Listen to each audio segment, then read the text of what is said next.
Mary Kay Cabinet, massive news about Shedeur, head coach of the Cleveland Browns, Todd Monken. And also, Todd Monken speaking about football. We getting ready to watch it all right here on Sports Talk with B. Watts. Do me a favor. Do me a solid. You got to hit that like button. Subscribe to my channel if you haven't subscribed. Hit that notification bell. It'll let you know whenever I go live or drop a video. Will you do that for me? All right, let's get this show started. Let's go. Sanders was a lot better than I thought he would be. I'll be honest with you. He showed up. I've had enough of Stefanski. It's a sad situation. He can only do so much. Shedeur ain't on defense. He can't stop Pollard and that other dude. Get that boy some help. Hopefully Shedeur can turn things around here in the next few weeks and just give us some positive energy coming up. Mary Kay Cabinet, a beat writer, a Brown insider, was talking as a guest on 92.3 The Fan, talking about the hiring of Todd Monken, Shedeur, head coach of the Cleveland Browns. But before we do that, Kirby Smart is talking about the new hire, Todd Monken, when he served as the offensive coordinator for Kirby Smart. You see it there on the screen. Just remember, when Todd Monken was the offensive coordinator for the Georgia Bulldogs, in the playoffs, they were 4-0 with 2 national championships. Since Todd Monken left and went to Baltimore, Kirby Smart and the Georgia Bulldogs 1-3. Kirby Smart is 1-3 without Todd Monken in the college football playoff. Now, let's pivot and listen to Mary Kay of what she had to say about Todd Monken, Shedeur, next head coach. Mary Kay. How did they settle on Todd Monken? Well, I think when you look at this, they needed to fix the offensive side of the ball. And what they got with this hire was the most qualified offensive guy that they were going to be able to get in the situation that they're in right now to come in here and try to transform this offense. So I think when you look at some of the other candidates, and especially right now with what's happening with Jim, let's say that you hired Nate Fieldhouse and he's never called a play and he's been in the NFL for 2 years and he's never been a coordinator. Who do you think would be better equipped to handle your defensive coordinator walking out the door? A Nate Fieldhouse or a guy with 37 years experience in Todd Monken, who's seen it all, who's been through it all, who's handled difficult personalities, who isn't going to be fazed by adversity? It would have been a tall order to try to hire Nate Fieldhouse and have him hold this football team together under these conditions. I don't think this will faze Todd. I think he'll be able to overcome it. And once again, I think when you look at the offensive candidates that they hired, I think he was absolutely that they interviewed. He was the most qualified for the ones that were still on. That's Mary Kay, a beat writer for the Cleveland Browns, also a insider for the Cleveland Browns, talking about the hiring of Todd Monken, a offensive-minded genius when it comes to the offensive side of the ball. And so far, it's a good hire to me. You tell me, grade the hire of the Cleveland Browns head coach, Todd Monken. Don't worry about what I say or what I think. Let me know, what do you think of the hire? Is it an A, B, C, or F? Or you just waiting to see the hire turnout?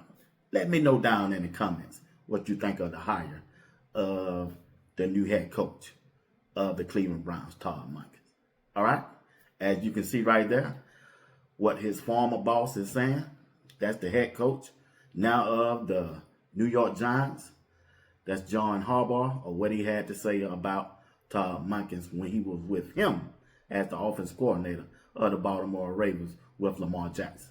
All right? So let's pause right now and watch a video, 2 videos of Todd Monken talking about football and the offensive side of the ball.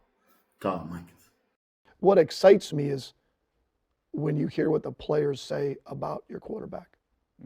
And when they say about complimentary things about that player in terms of wanting him as a teammate, wanting him to lead this team. Those are positives when you're talking about, okay, our success. I do think that you have to play the strengths of the quarterback and your team, and I think you have to make it simple enough to where they can play fast. Now, easier said than done, you know. And you have, like I said, you have to have a great staff that builds what you want to do philosophically around those players. We're in the development business. So any player that you get, you're fighting like hell to develop them and try to using what their elite trait is. All right, athletic QB, off schedule. No chance in the world, if you want to be explosive, you want a statured quarterback. You don't. Now, there's a fine line, right? Get a guy that just runs, and then it's like, all right, when we have to throw, you're always trying to find that balance. You still have to be able to throw it. But you want to be explosive, guys that can use their feet and get you out of trouble. Because, as I always tell the offense, we did a study all the way back at Tampa, Jameis Winston, and it's every year, our number one pass play has always been scramble. We will not call another play that happens more than scramble. I don't care if we call bull seam, we call pit, we call a naked, don't make it happens at least 5 times a game, 17 games. What is that, 85 times a year? That's scramble. You're scrambling. It happened today. We had a few plays happen today. We had one in the red zone. I don't know if it would have been completed. Don't make it. It's going to come up. You're going to get moved. You have an athletic quarterback. We studied the hell out of Russell Wilson. If you studied Russell Wilson and you really looked at it, you weren't looking at spacing.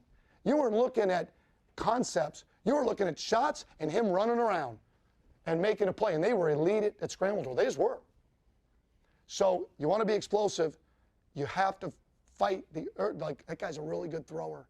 But you know what? If he's a 5'1", not real athletic, you know how good you have to be at running back? You know how good you have to be at wideout? You know how good you got to be at every position? Nothing's more frustrating from a defensive perspective than a guy running around, it breaks down your coverage. Like, well, just trying to plaster and guys moving and all that, and you're like, God damn, that's frustrating as hell. And then when they're really good at scramble and they make an elite play, and you're like, God damn, we practiced the hell out of that. That's good. That's what happens when you're a coach. Like, God damn, we practiced that, and it showed up on tape. But that type of stuff, you got to work it. You got to look to recruit that guy or have him. Perimeter plays. That's the new head coach of the Cleveland Browns, Todd Monken, talking football. I'm excited, y'all. This dude is a nonsense head coach. He just never had a chance to be a head coach. He's been a terrific offensive coordinator. Now we got to see how he managed the football game, because he's going to be in charge of the whole team. He in charge of the offense, he in charge of the defense, and he in charge of the special team. And we're going to see. I want to see what type of coaches he going to bring in to help him win this division. And I want to see what he's going to do with the quarterback room. You got Shedeur Sanders, you got Deshaun Watson, and you got Dylan Gabriel. Let's see. With a general manager, help him out doing free agent, building that offensive line, and giving him some good wide receivers in free agents. And during the draft, what will Andrew Berry do during the draft? Remember, last year, Andrew Berry struck gold all but one pick during last year's draft. What will Andrew Berry bring to the table this year, especially on the offensive side of the ball? I can't wait to see it. I can't wait to see how they attack free agent and that draft when it comes to building this roster. It looks like it's going to be a good season for the Cleveland Browns this year. Yeah, I know in the past they've been the worst franchise in the NFL history. I get that, especially since the owner, Jimmy, hasn't been in charge. Andrew Berry, hey, he's been there 6 years. 5 of his first year was bad, and I get that. But this past year, and now that he's in charge by himself, yeah, it's some good things gonna happen. Yeah, we back. Yeah, Shedeur Sanders, get ready. Get ready. They finna get you some help, big dog. But you're gonna have to put in the work, and I believe you're gonna be in a little competition in that quarterback room too. But at the end, you still gonna be QB1. Boy, you're a Pro Bowler. Shedeur, you're a Pro Bowler. Hey, man, you can't say no to a Pro Bowler, y'all.